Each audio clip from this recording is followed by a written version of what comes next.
In 140 AD, if you were a Roman citizen, you had two options most days: work or go watch something spectacular. Chariot races at the Circus Maximus, gladiators at the Colosseum, free grain handed out by the state. Rome's leaders called it public generosity. The poet Juvenal, writing at the time, called it something else: panem et circenses, bread and circuses. He meant it as an insult. He was watching his own society get pacified in real time, and he wanted people to notice.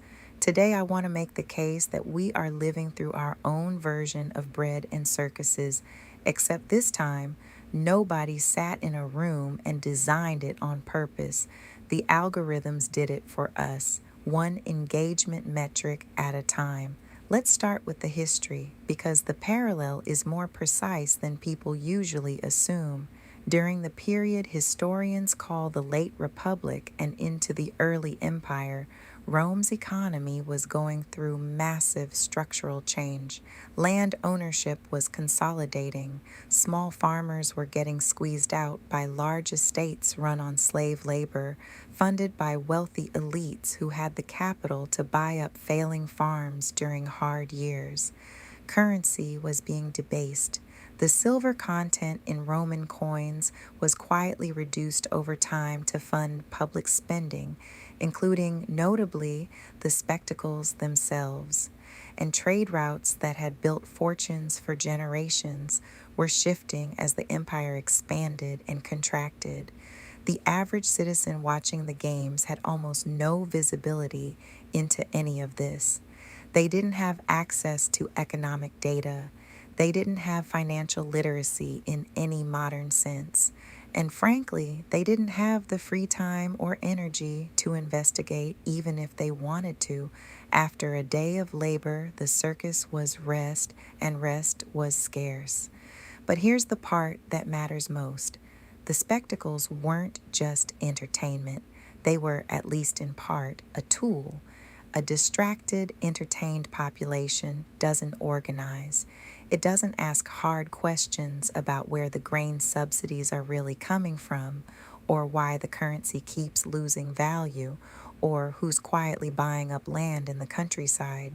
Keeping people occupied was, functionally, a form of governance.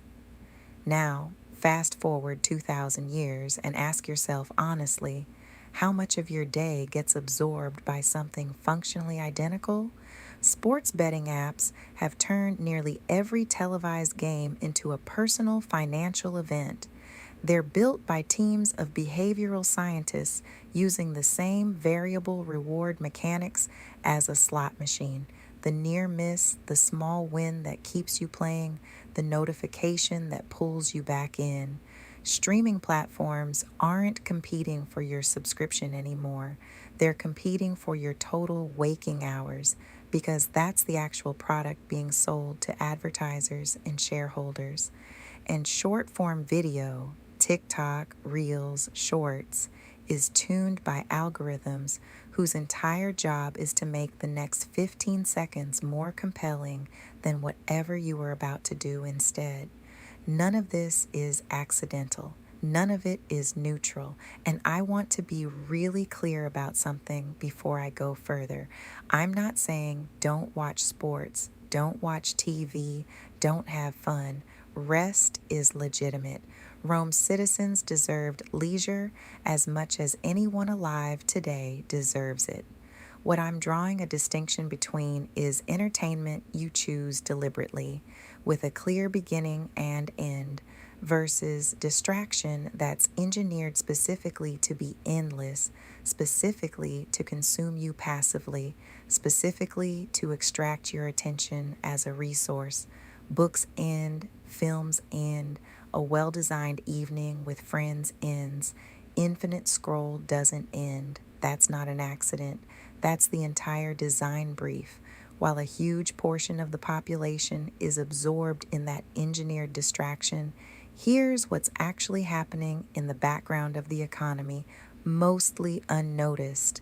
Agentic AI systems are beginning to run entire workflows autonomously, not just answering questions, actually executing multi-step tasks, procurement decisions, coding and deployment, customer service resolution end to end, elements of financial trading. These systems are operating with far less human oversight than most people realize, and the pace of adoption is accelerating, not slowing down. Prediction markets, platforms like Kalshi, are becoming a legitimate regulated way to price real world uncertainty. Fed rate decisions, election outcomes, weather events, economic indicators, priced in real time by aggregated market behavior, often faster and more accurately than traditional forecasting models. This is a genuinely new financial instrument category, and most people have never even heard of it, let alone understand how to read it. Quick disclosure, I do have a referral relationship with Kalshi, and I'll drop that link in the show notes if you want to look at it yourself. I only mention tools I actually use. And entirely new job categories are emerging around AI supervision.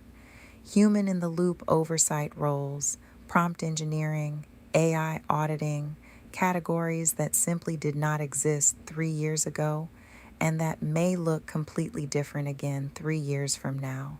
The people building expertise in these areas right now are positioning themselves the way early internet adopters did in the mid 90s, or the way early remote work advocates did before 2020 made it mainstream overnight. And now it's time for a brief break to learn about a new wellness product that we have partnered with. If you are navigating the complexities of modern weight management and dietary changes, you know that keeping your nutritional foundation solid is everything. I've partnered with Ara to share a formula that is truly game-changing. This is their GLP-1 support. It's not just about one thing, it's about a comprehensive approach to your health. This formula is packed with methylated and bioactive nutrients, including B12, folate, and vitamin D3, to support your natural energy production and healthy metabolism while you're managing those dietary shifts. What I love is that it goes beyond basic support. It features a digestive comfort blend with ginger root and peppermint, plus ashwagandha to help you maintain resilience against everyday stress. It's designed for those of us who prioritize both gut health and long-term wellness. Whether you are looking for better nutrient absorption or just trying to stay balanced, in a busy lifestyle, this is a perfect addition to your routine. Check the link below to get your own bottle of Aura GLP-1 support and start fueling your body the right way. Here's the question I want you to sit with. Distraction at scale is never accidental. Someone always benefits when your attention is somewhere else. In Rome, it was whichever faction wanted to consolidate power and land without resistance. Today, it's the platforms harvesting your attention as their literal product, sold to advertisers in real time. And it's whoever is quietly building capital, skill, and position in the technologies reshaping the economy while the rest of us are watching the game. This isn't a conspiracy. Nobody needs to coordinate it. It just requires that enough of us stay comfortable and occupied while the shift happens. So let's make this practical. 4 things. 1, audit your own distraction diet. Not to eliminate entertainment, but to get honest about what has a natural stopping point and what's designed to be endless. That distinction alone will change how you spend your evenings. 2, spend real time understanding where uncertainty is actually being priced. Go look at how a prediction market works. You don't have to trade on it. Just understand it, the way you'd understand a new financial instrument that's clearly gaining legitimacy. 3, study the labor shift directly. Don't just skim headlines about it. Agentic AI is not a future problem to worry about later. It is actively restructuring job categories this year. Understanding how these systems actually work, even at a conceptual level, will do more for your career over the next 5 years than almost any other form of professional development available to you right now. 4. Stay financially flexible enough to actually act when you spot an opportunity. That means auditing recurring costs that don't need to be as high as they are. I mentioned AirTalk Wireless in the article that inspired this episode. It's a legitimately useful low-cost wireless option, and I have an affiliate relationship with them as well. Codes in the show notes. Redirecting even small recurring costs toward things that compound matters more than people give it credit for. Most Romans in that Colosseum crowd didn't have the information, the mobility, or often the literacy to see what was shifting beneath them, let alone act on it. That's simply the world they lived in. We don't have that excuse. The information about agentic AI, about prediction markets, about the new career categories forming right now, all of it is freely available to anyone willing to look up from the feed for long enough to study it. The only genuinely scarce resource left is attention, and unlike theirs, ours is entirely up to us to allocate. The circus will always be there. The opportunity window won't be. I'm Erica the Futurist, helping you understand the future before you have to live it. Thanks for listening. I'll see you in the next one.